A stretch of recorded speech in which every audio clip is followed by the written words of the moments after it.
আজ আমরা এই কবি প্রণাম অনুষ্ঠানের আয়োজন করছি। সবাইকে বিনম্র অনুরোধ জানাচ্ছি তনুজা দেববর্মন এবং শ্রীমতী গোবিন্দা দেবনাথ, মন্ত্রী শ্রী বিপ্লব কুমার দেব মহোদয়,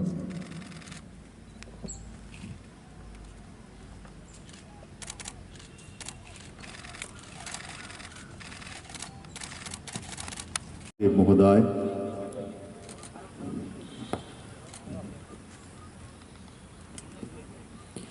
পুষ্পার্ঘ অর্পণ করলেন টিআইডিসি চেয়ারম্যান শ্রী টিঙ্কু রায় মহোদয়। এরপর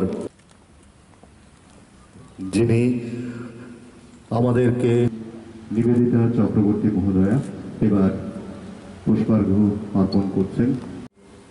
রবীন্দ্রসঙ্গীত পরিবেশনা করবেন শ্রী দেবাশিস এন্দু।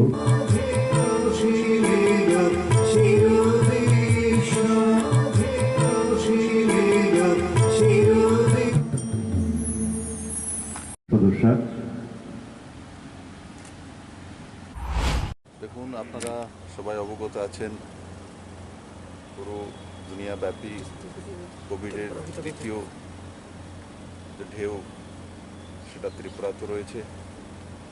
আমাদের কোভিড বিধির নিয়ম নীতিগুলি মেনে সিম্বলিকভাবে সারা রাজ্যেতেই সরকারিভাবে এবং বেসরকারিভাবে বিশ্বকবি রবীন্দ্রনাথ ঠাকুরের এই জন্মদিনে পালিত হচ্ছে।